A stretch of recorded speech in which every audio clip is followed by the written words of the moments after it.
Hello, my name is Christina Jansen, and this is my observation videos presentation for Psych 491 Capstone in Psychology at Liberty University. The videos for this presentation consisted of clips of counseling sessions for various clients and discussed numerous topics such as personal growth, alcoholism, and social anxiety.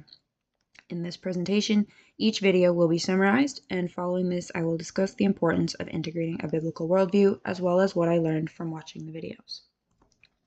For the first video, which was titled Opening Wishes and Goals, the counselor and client discussed what the client's wishes and goals were for her life. These she stated as the following: to work harder, be more diligent with her schoolwork, to have a little sister who looked up to her, and that her parents would have more time to do things with her. The counselor talked her through these goals, and these were what she came up with. For behaviors in this video, both the client and counselor seemed very comfortable with each other and maintained eye contact throughout the session.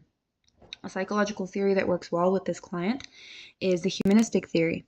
Krikorian in 2022 stated that there's often a divide between the real self and the ideal self. This is evident for this client as she has wishes and goals for her life that are different than what she is like now.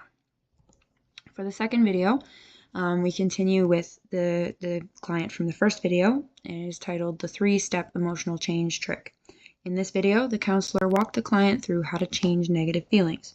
He identified 3 steps: to honor the feeling, to think a new or different thought or feeling, and then to spread the good mood once you've reached a good state. Behaviors in this video were that both the client and counselor were very comfortable maintaining eye contact and engaging in the conversation. The psychological theory for this client is the humanistic theory, and Krikorian outlined that we are capable in changing things that we don't like about ourselves, and this includes negative thoughts and feelings. The third video, titled Claire, What's Good About You?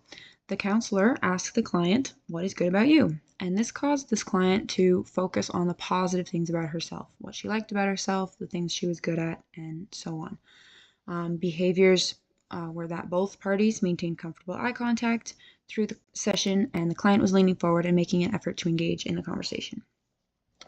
The psychological theory continues to be a humanistic theory for this client, and Krikorian says that we are capable of self-awareness and of observing things about ourselves, which is shown by the client in this video as she answered the question, what is good about you?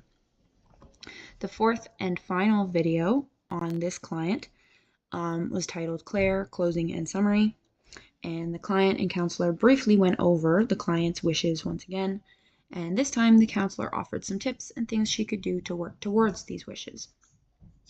Some things he suggested were that the client set aside some time specifically for doing her work, so that she would have an outlined time to be diligent and to do the things that she wants to do.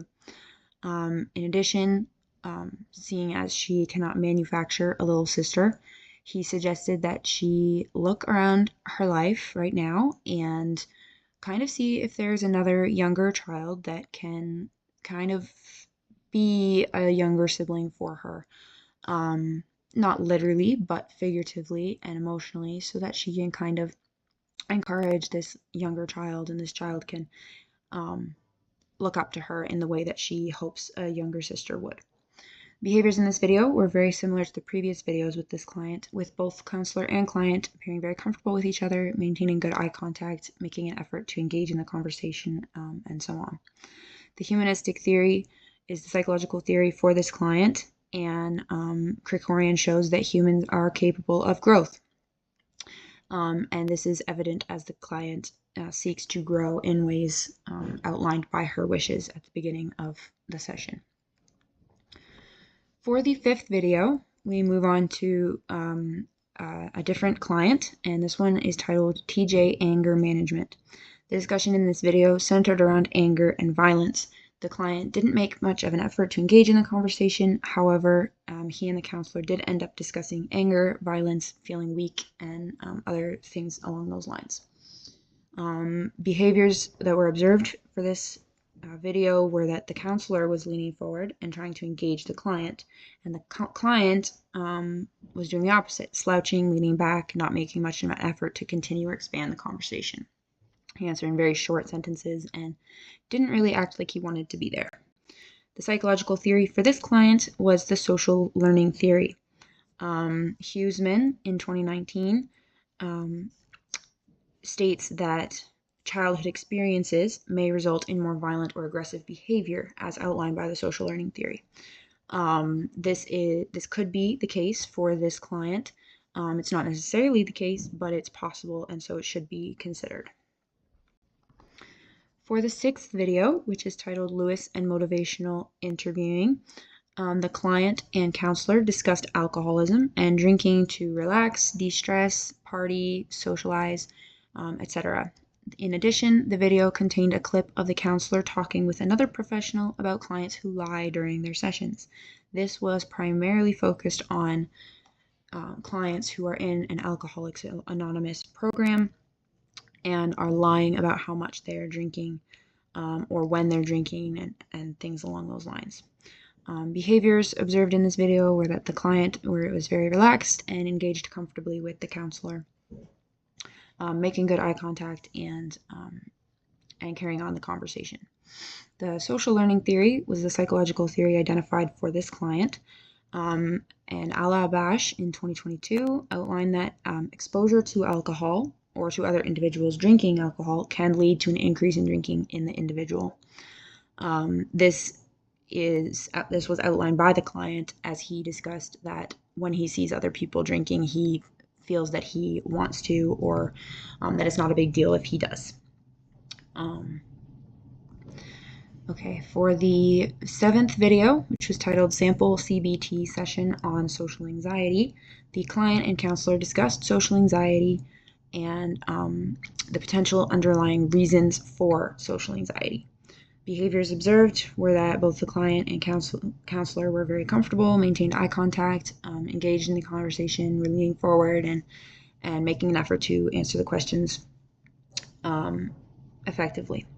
The psychological theory for this client was the cognitive theory, and Hoffman in 2007 showed that there are many cognitive factors involved in the persistence of social anxiety, and these can include things like negative thought patterns, thoughts of worthlessness, thoughts of not being good enough, and other things that can lead to social anxiety. In video number 8, which was titled Mental Status Examination, the counselor administered a mental status examination to test the brain function of the client. The client answered personal questions, general questions, and situational questions to determine his brain function. Behaviors in this video were that the client was leaning back for most of the session. However, he did seem engaged the entire time. He answered questions quickly and effectively, and seemed engaged regardless of the fact that he was leaning back the whole time. The counselor engaged with the client differently than a typical therapy session, differently than the other videos, with this session being more assessment style than therapy style, so more questions and less advice. The psychological theory for this client would be the cognitive theory, with Voss and Das in 2024 showing that mental status examinations look at every part of the client, which includes their thoughts, thought content, and thought processes, which is evident in a mental status examination with the counselor testing the brain function and the thought patterns of the client. Next, I'll discuss the biblical worldview integration. It is important to remember that biblical integration is valuable in every setting, including counseling sessions. This is because without God, it is impossible to truly heal or grow. There are many Bible passages that discuss similar themes as this, such as in Romans 12:2, which reads, "Do not be conformed to this world, but be transformed by the renewal of your mind." In addition, the Bible frequently mentions sanctification, such as in 1 Corinthians 6:11, sanctification being the lifelong spiritual growth that takes place after a person becomes a Christian. From this perspective, it is important to remember that although there is often psychological healing that needs to take place, when spiritual healing happens first, everything else falls into place much easier. The observation videos for this assignment were very interesting to watch. It was especially interesting to be able to see what counseling sessions would look like for different people. It was a good reminder that every person is different and that healing and that each is dealing with a unique situation.